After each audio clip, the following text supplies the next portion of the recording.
talking about 5 reasons to be excited as a Ferrari fan. Now let's be honest, last season was supposed to be the one Ferrari really took the fight to Mercedes and pushed them all the way in the World Championship. Instead, they rarely challenged for a podium and spent the year mired in the midfield. There is hope though, Ferrari fans, that this year will be different. Maybe.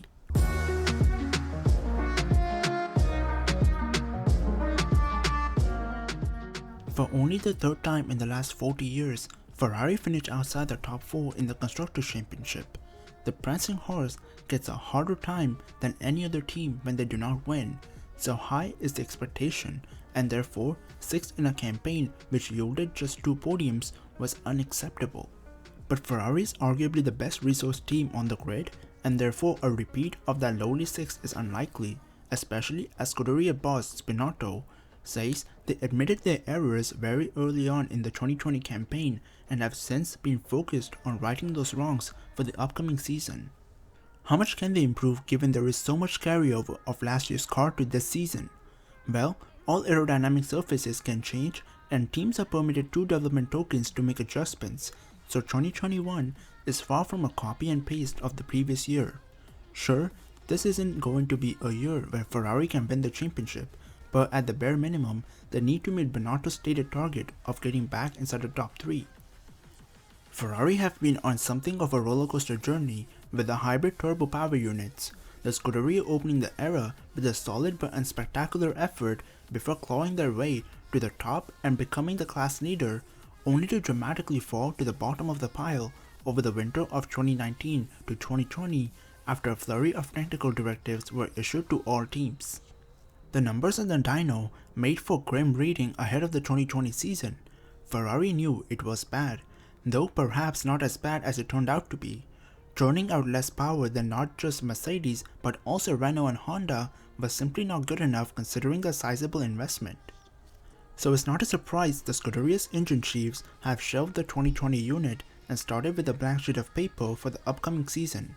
Binotto says the figures on the dyno are very promising, but is not getting ahead of himself and will cautiously wait to see how it performs when the SF21 hits the track over 3 days of pre-season testing in Bahrain.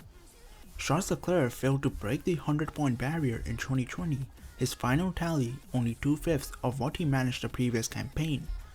This was not the second season at Ferrari the Monegasque was hoping for, having excelled in 2019 with 2 wins and 8 for the podiums plus a leading tally of 7 poles. But though the stats were disappointing, the campaign was arguably more impressive than any other he's had in F1.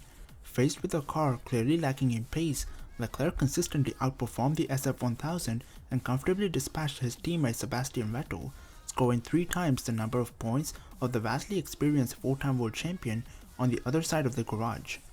Binotto hailed the 23-year-old's increasing maturity and described him as a leader, someone who his engineers and team members are inspired by. That's an impressive achievement considering he only has 3 years F1 experience. Expect Leclerc to kick on again this year, buoyed by his increasing standing in the team and the faith Ferrari has placed in him with a new long-term deal. He'll also be anxious to assert his authority with the arrival of Carlos Sainz this year in what is Ferrari's youngest lineup for 50 years. Change is good, especially when you're attempting to change direction of a juggernaut quickly, so Sainz's arrival at the Scuderia is exactly the breath of fresh air the men and women in red can draw enthusiasm and impetus from. Sainz has made a name for himself with a brilliant 2-year stint at McLaren which yielded 2 podiums and almost a first victory in Monza. Perhaps most impressive is his utter commitment to throwing himself into a project and fully integrate with his colleagues. His positivity is infectious. It may only have been a few weeks, but word inside Ferrari suggests it feels much longer. So seamlessly has he settled into his new home. His raw pace on Sunday afternoons, combined with a Sergio Perez-esque ability to get the maximum out of the car with remarkable consistency, is just what Ferrari need to heal the bruises incurred from the 2020 campaign. For many years, Red Bull's junior program was heralded as the best of the best, the likes of Sebastian Vettel, Daniel Ricciardo and Max Verstappen enjoying immense success with the works team, but Ferrari's offering is now arguably the strongest school of all.